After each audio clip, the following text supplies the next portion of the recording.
tahu ya Aba ya Bapa, Engkau yang memelihara hidup kami. Kasih-Mu itu tidak ada habis-habisnya dalam hidup kami, anak-anak-Mu yang Tuhan sudah panggil, yang Tuhan sudah pilih. Mari kita berdoa bersama-sama, ulangi seperti apa yang saya ucapkan. Bapa kami yang ada di dalam surga, dikuduskanlah namamu. Datanglah kerajaan-Mu, jadilah kehendak-Mu.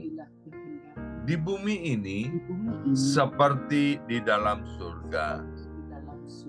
Bapa yang baik, berikanlah kami pada hari ini rezeki yang menjadi bagian kami secukupnya.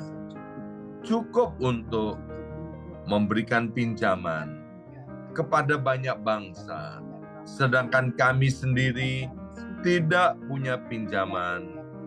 Cukup untuk menjadi saksi Tuhan, mulai dari Yerusalem, Yudea, Samaria, sampai ke ujung-ujung bumi. Cukup untuk menjadikan semua bangsa murid Kristus dan membaptis mereka dalam nama Yesus. Terima kasih Bapa untuk rezeki yang secukupnya. Dan ampunilah dosa-dosa kami, ampunilah kesalahan kami, seperti kami pun mengampuni orang-orang yang bersalah kepada kami. Dan janganlah masukkan kami ini ke dalam pencobaan, tetapi bebaskanlah kami dari segala yang jahat. Sebab Engkaulah yang empunya kerajaan, kuasa, dan kemuliaan sampai selama-lamanya. Dalam nama Tuhan Yesus, kami sudah berdoa. Haleluya, haleluya. Mari Bapak Ibu sekalian, sekarang kita bersama-sama secara serempak dan serentak kita akan menggemakan Mazmur 91 dengan suara yang keras dan lantang dari tempat kita masing-masing. Mari kita miliki iman seperti kata Alkitab, mati dan hidup dikuasai oleh lidah.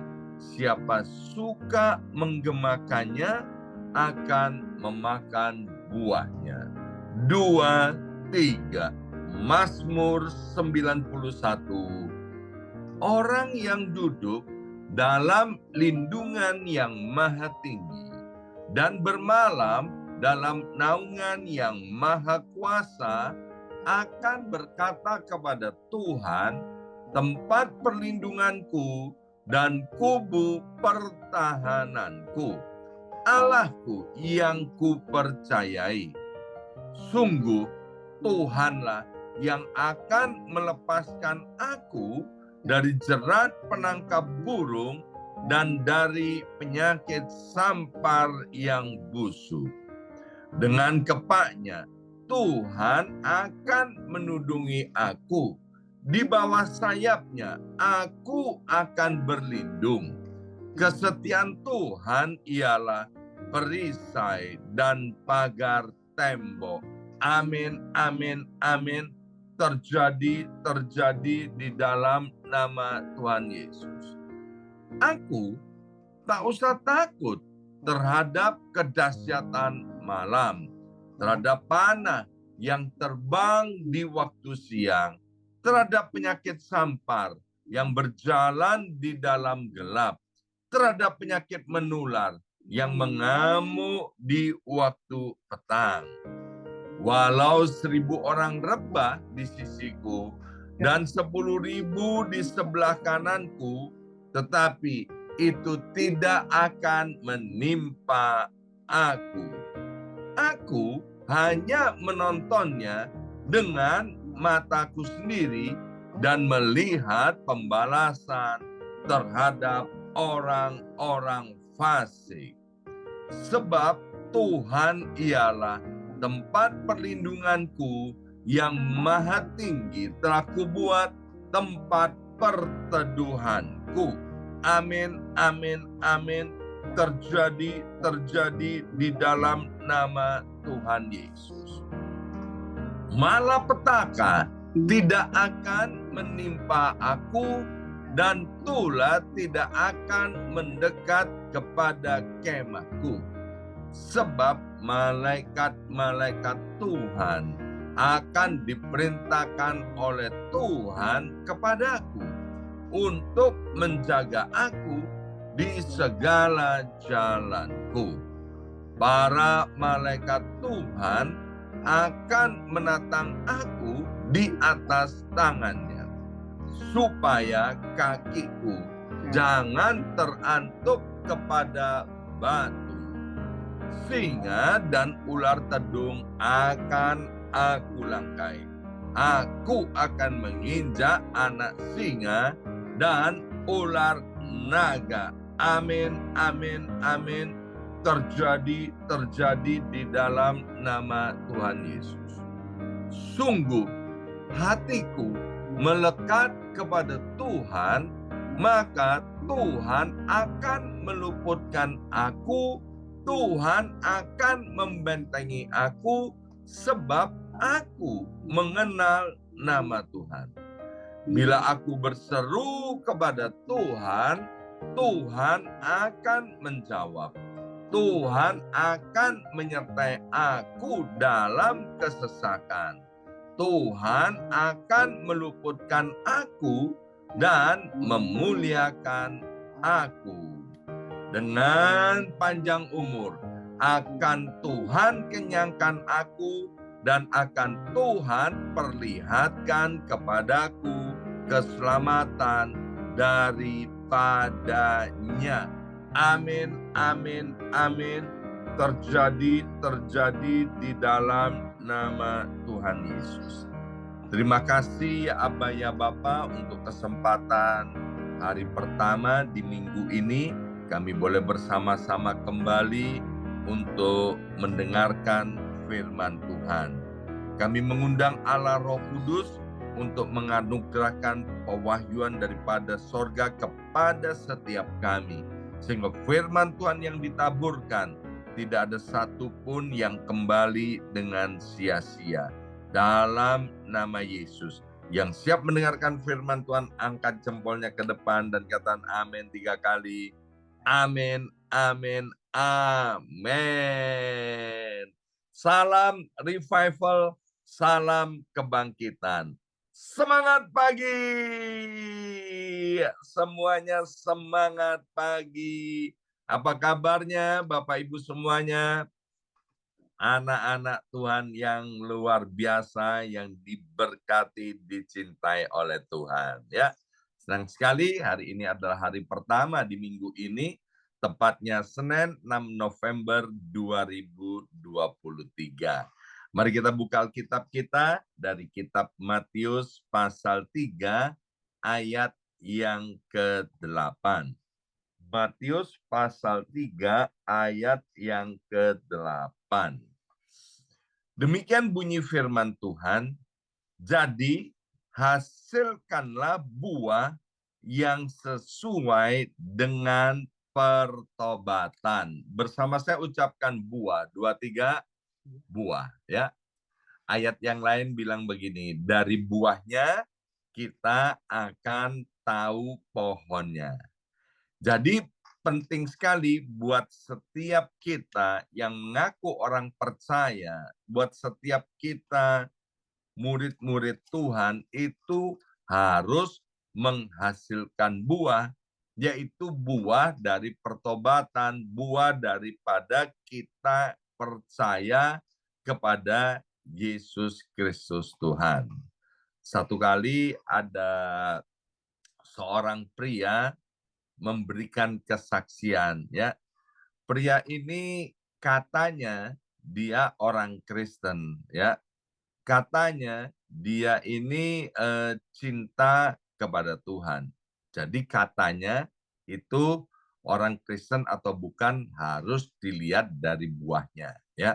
Bukan dari gelarnya yang ada di dalam atau di belakang namanya. Boleh aja gelarnya mungkin doktor, sarjana teologi, ya kan? Atau Master of Art, Master Teologi dan lain sebagainya, ya. Belum tentu dia orang Kristen.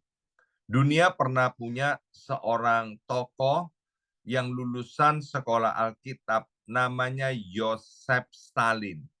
Yosef Stalin itu lulusan S2 sekolah Alkitab. Tetapi Bapak Ibu tahu nggak? Dia adalah pemimpin partai komunis salah satu yang terbesar di dunia dan telah membunuh sekian juta orang, ya. Itu Yosef Stalin. Lulusan sekolah Alkitab, gelarnya S2. Jadi jangan terkecoh dengan orang yang memakai gelar-gelar di belakang namanya, ya. Sebab Bapak Ibu sekalian, sekarang ini banyak barang palsu. Banyak apa?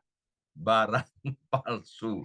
Termasuk orang Kristen yang palsu, ya.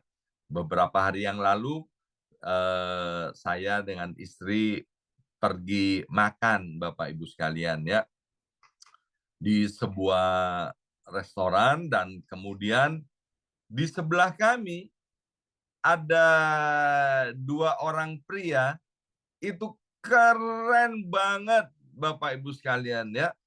Dan belakangan saya tahu, oh, ini polisi, pantes ya kan, tinggi, besar, gagah, keren, ya. Pakai jaket, Bapak Ibu sekalian, jaket hitam. Waktu dia berdiri, karena dia udah makan lebih dulu, jadi dia akan pulang lebih dulu, ya kan? Waktu dia berdiri, itu kelihatan di pinggangnya ini pistolnya, kemudian kelihatan borgolnya, ya kan? Saya bilang, wah, ini orang undercover ini, ya, Intel atau FBI dan lain sebagainya, ya. Saya bilang, wah, hebat nih orang ini, ya kan? Dan tak lama kemudian waktu kami melanjutkan makan dengan istri, dan kemudian dari kejauhan saya lihat dari dalam restoran itu mobil polisi pada berdatangan satu persatu, Bapak Ibu sekalian. Jadi akhirnya di luar restoran kami ini dikepung oleh mobil-mobil polisi, ya kan? Saya nggak tahu apa yang terjadi. Waktu kemudian saya pergi ke restroom di restoran itu, ternyata di situ ada satu ruangan. Dan yang saya pikir dua pria yang gagah itu adalah polisi, Bapak Ibu sekalian, ternyata polisi palsu, Bapak Ibu sekalian, ya. Jadi ternyata apa? Polisi palsu. Saya tanya sama pegawai-pegawainya, ada apa itu? Ya kan, di situ kok rame. Oh, itu polisi palsu, Pak. Dan tak lama kemudian Bapak Ibu sekalian, masuklah di berita persis fotonya dengan orang yang saya lihat di restoran itu, ya. Jadi ada polisi palsu, ada pendeta palsu, ada anak Tuhan yang ngaku anak Tuhan palsu. Ya, saya mau bicara lagi soal pria yang kesaksian ini. Pria ini kesaksian begini, masa kecilnya dia itu, pria ini diperkosa oleh laki-laki. 3 laki-laki memperkosa anak laki-laki ini, ya kan? 3 laki-laki memperkosa anak laki-laki. Ini kan zaman edan, Bapak Ibu sekalian, ya, orang laki-laki memperkosa laki-laki, ya.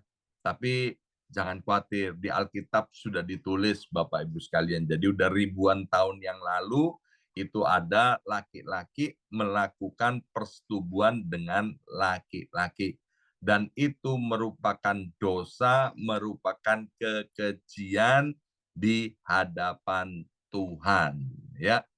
Masih ingat nggak itu waktu zamannya Sodom Gomora, ya. Sodom Gomora itu Alkitab Perjanjian Lama, itu udah sekian ribu tahun yang lalu. Itu sudah ada kemesuman antara laki-laki dengan laki-laki. Bapak Ibu sekalian, yang namanya dosa itu adalah dosa dan upah dosa adalah maut. Ya. Nah, kemudian anak laki-laki ini diperkosa oleh 3 pria dan kemudian dia bertumbuh menjadi seorang Kristen katanya ya. Jadi Kristen atau tidak itu harus dilihat dari buah pertobatannya. Dan kemudian dalam pertumbuhannya sebagai orang Kristen, orang ini menjadi homoseks, Bapak Ibu sekalian. Saya mencintai orang-orang homoseks, saya mencintai orang-orang lesbian, saya mencintai orang-orang biseksual, transgender, LGBTQ, dan lain sebagainya saya mencintai. Tapi saya tidak pernah menyetujui perbuatannya. Seperti Tuhan, Tuhan itu mengasihi orang LGBT, Tuhan itu datang ke dunia ini untuk menyelamatkan orang-orang berdosa, bukan untuk menghakimi. Tapi Tuhan itu tidak pernah kompromi dengan perbuatan dosanya, ya. Ingat, Tuhan tidak pernah kompromi dengan perbuatan dosanya. Di tempat kami mengizinkan orang-orang berdosa untuk melayani. Tapi bukan artinya saya setuju dengan perbuatan dosanya. Saya memberikan kesempatan kepada orang-orang berdosa untuk melayani dengan maksud yang mulia agar orang-orang berdosa itu boleh mengalami Tuhan dan kemudian menghasilkan buah pertobatan. Jadi pertobatan itu harus ada buahnya. Dan kemudian anak kecil ini yang sekarang sudah bertumbuh menjadi orang yang berumur, kemana-mana kesaksian ya, dengan gagahnya, saya ini homoseks gara-gara dulu masa kecilnya itu diperkosa oleh 3 pria.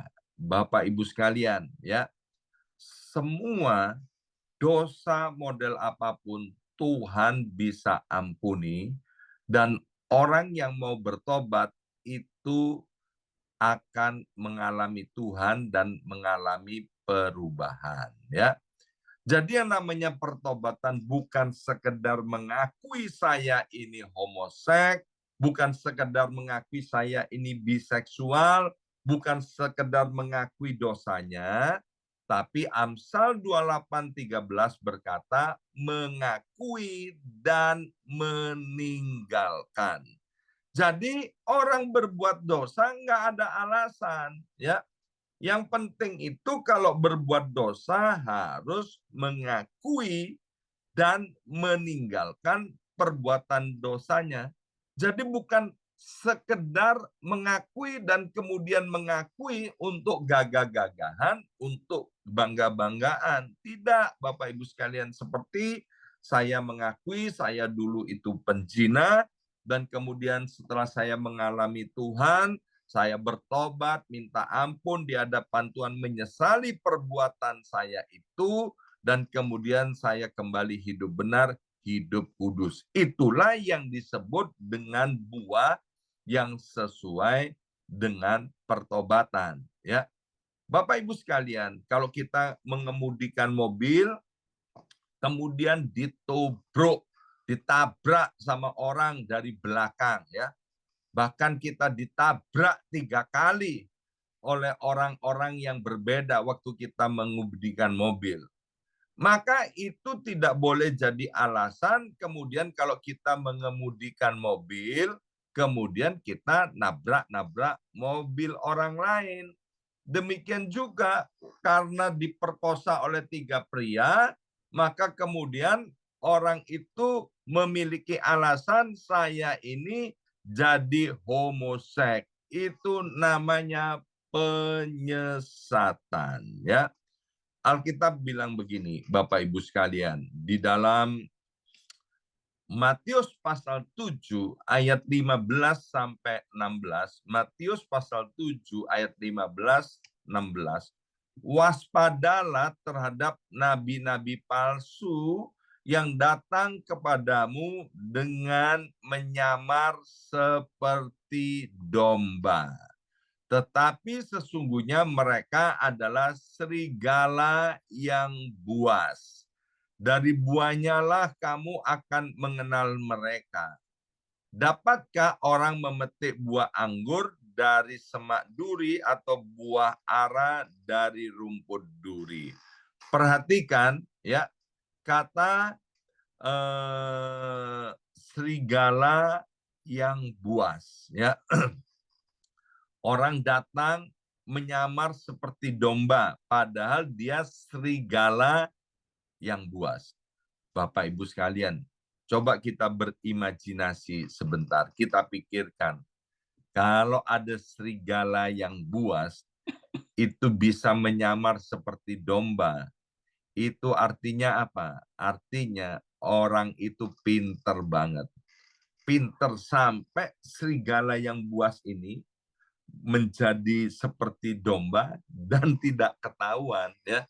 Kalau ketahuan, domba itu akan pada lari ke mana-mana, akan lari terbirit-birit Bapak Ibu sekalian. Jadi saking pinternya serigala ini, dia menyamar seperti domba sampai tidak ketahuan dia itu serigala yang buas. Dan kemudian apa? Dia habisin satu persatu domba-domba itu. Ya, maka itu Bapak Ibu sekalian, di akhir zaman ini kita perlu waspada, kita perlu hati-hati dan hati-hatinya harus tingkat tinggi karena banyak orang Kristen palsu berkeliaran di mana-mana. Jadi caranya gimana Bapak Ibu sekalian? Lihat buahnya ya. Nah, di sini ada Ainon dan juga ada Ibu Oelan ya. Ada Ainon, Ibu Oelan ini kan pinter nih bahasa Cina nih, bahasa Mandarin. Ada satu pepatah kuno nih bahasa Cina, ceren semien putusin ya kan.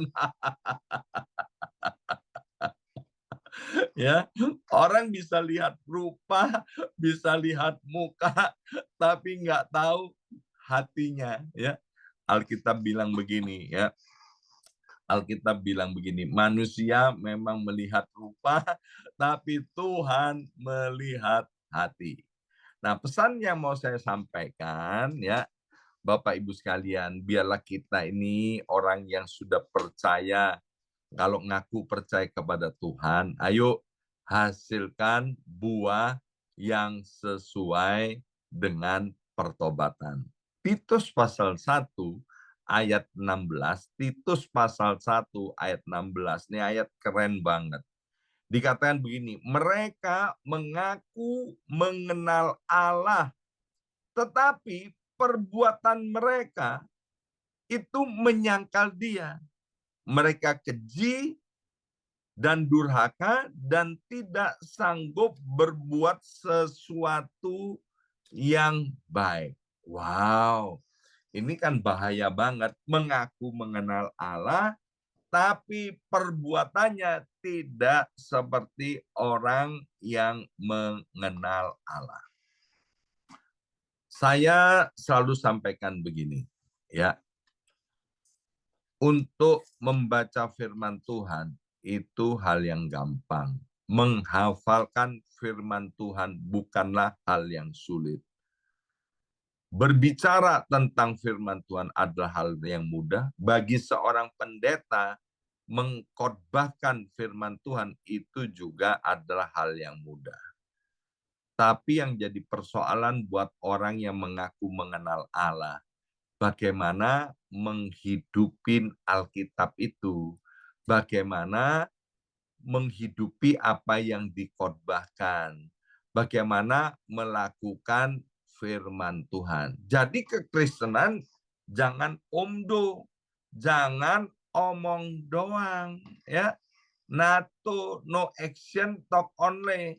Jadi firman Tuhan, orang Kristen itu yang mengaku mengenal Tuhan harus disertai dengan perbuatan-perbuatan yang bisa dilihat oleh banyak orang. Maka itu Yesus bilang begini, engkau harus berbuah banyak atau berbuah lebat. Di rumah saya ada pohon cabai, ya. Kalau kemudian ada teman datang ke rumah ini, kemudian saya bilang, itu pohon cabai. Mereka akan mendelik matanya, akan melotot gitu loh. Mana Pak pohon cabai? Itu loh pohon cabai. Mereka nggak bisa lihat tuh pohon cabai. Kenapa? Karena nggak ada buahnya, ya kan? Tapi waktu pohon cabenya berbuah lebat, ya kan? Nggak usah dikasih tahu, Bapak Ibu sekalian. Waktu dia berdiri di jendela, dia bilang, wih, itu pohon cabai ya? Loh, kok kamu kok tahu? Iya tuh Pak, kelihatan cabenya banyak banget. Demikian juga orang Kristen, Bapak Ibu sekalian. Nggak usah pasang gelar doktor. Nggak usah kemudian kemana-mana bilang aku ini orang Kristen. Orang-orang akan lihat bahwa kita ini adalah orang Kristen. Ya kan? Dari mana? Dari buahnya. Nah, apa buah yang harus ditampilkan? 1 Korintus pasal 6 ayat 9 dan ayat yang ke-10, 1 Korintus pasal 6 ayat yang ke-9 dan ayat yang ke-10. Atau tidak tahukah kamu, biasanya orang buah kan menyebutkan dari Galatia pasal 5 ayat 20 sampai 22 itu tentang buah Roh Kudus. Tapi saya akan sampaikan dari 1 Korintus pasal 6 ayat 9 sampai 10. Atau tidak tahukah kamu bahwa orang-orang yang tidak adil tidak akan mendapat bagian dalam kerajaan Allah. Selanjutnya, janganlah sesat, orang cabul, penyembah berhala, orang berzina, banci, orang pemburit ini homoseks, kalau banci itu tadi transgender, ayat 10, pencuri, orang kikir, pemabuk, pemfitnah, dan penipu tidak akan mendapat bagian dalam kerajaan Allah. Ya, Alkitab bilang gini, di mana hartamu berada, di situ hatimu berada. Nah, salah satunya Bapak Ibu sekalian, buah pertobatan yang mau saya sampaikan pada pagi ini, jadi orang Kristen jangan jadi orang Kristen yang medit, yang pelit, yang kikir. Kalau tadi kan udah diomong nih, nggak boleh kita jadi lesbian, gay, biseksual, dan transgender. Dan tadi saya sudah bacakan. Tapi hari ini ada orang-orang yang tidak menyadari bahwa pelit itu dianggap hal yang biasa. Kenapa? Karena dari SD kita udah diajar hemat pangkal kaya, ya kan?